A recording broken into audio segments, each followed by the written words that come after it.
We're here with Lights. Does anyone call you Valerie anymore? Is it all Lights 100% of the time?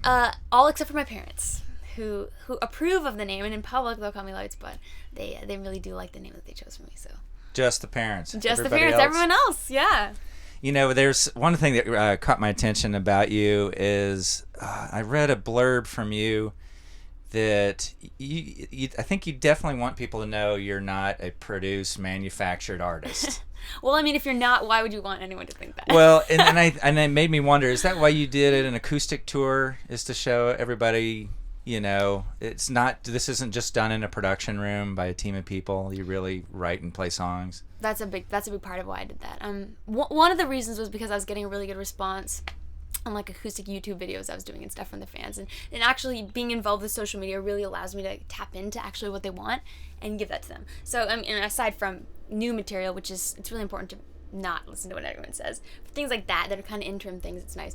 But yeah, for the most part, I mean, I put so much effort into the songs themselves so that when you strip everything away, they can be heard and still shine just by themselves, just stripped down and just in their rawness.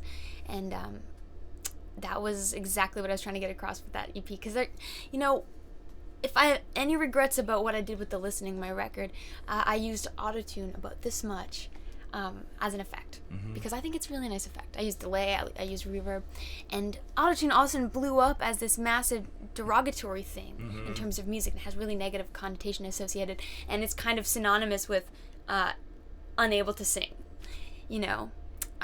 So I think a lot of people dismiss a song as soon as they hear a little bit of that in there. So it's kind of my chance to be like, if you have any questions as to what I'm capable of, this is what it is. You also once said it's harder to get respect if you're a girl. Explain that. Because there are fewer girls in the industry. There's a lot, and it's amazing. I saw a big part of that on Lilith Fair this year. I played a few dates of Lilith Fair, which is amazing to be part of.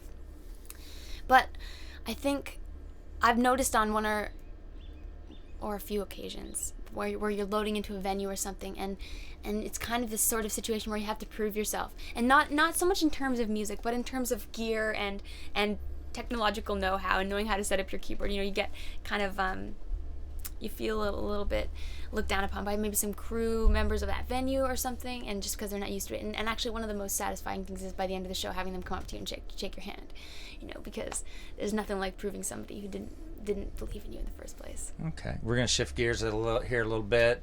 What would be your favorite superhero strength or power? If you could have anything. There are so many that I would want, and I mean, my first instinct is to like go to Wonder Woman and talk about her, but actually what I could really use is teleportation.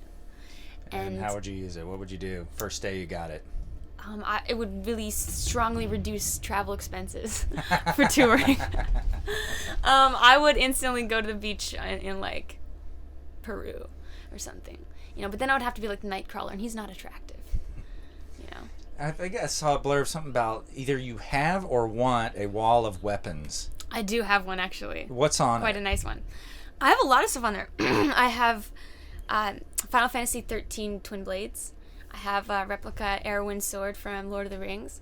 I have quite a collection of daggers, including a small Solomon's dagger and then the full medieval version of the sword. I have a Twin Blade of the Phoenix, which is from World of Warcraft, which is actually tattooed on my arm.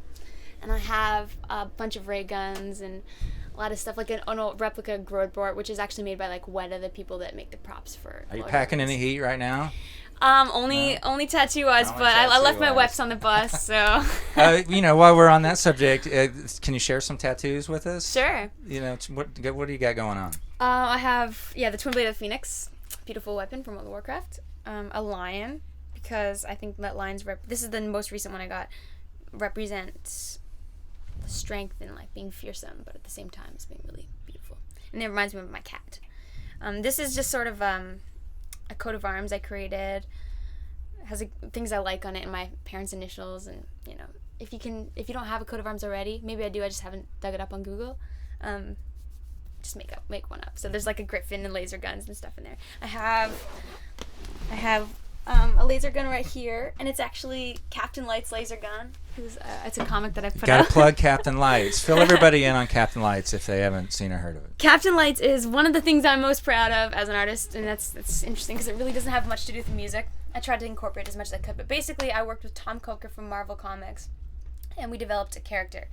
She's one that I've had in my mind for quite a while, but we kind of solidified her, and she's this sort of intergalactic vigilante. She sort of scavenges around for sounds, for pieces of audio, which all of her equipment runs off of, and her name's Captain Lights, and she looks exactly like me. In fact, we did all the shots, so he took pictures so that we could make the frames look perfect, and one of the cool things about it is that it was a way to show my love of comics, put myself vicariously, live vicariously through some sci-fi character, and incorporate the music as well in a way that can be used on like every social media platform. So this could be on YouTube, this could be linked on Twitter, it's not just a comic book. And so the music's broken down into stems as a score in the background, so you'll hear really different versions of my songs, just kind of stretched out through the background of each episode, and there's 10 of them online. Very cool. And another thing that I wanted to share with you, I was playing some of your music and videos and interviews, and there's a lot of stuff on you online. You're very media savvy online, which is fantastic. And my 8-year-old, who I said, come check this out, and she was looking at some of your videos. And I said, what do you think of this girl? And she said, I think she likes space. She's right. You have a very observant 8-year-old. She is very observant. So do you want to expound on that? Yeah, I mean, most of my videos are very space oriented, and I think it's because, I mean, my most recent one actually wasn't. That was on purpose. That was to make a departure in that because it was kind of what was expected at that point. But the first 4, very sci-fi oriented, mainly because it's something I'm interested in. Especially the first 2, very retro sci-fi like Barbarella or Logan's Run. And then the last 2 are very comic book sort of, with energy plasma fights and, going through alternate worlds.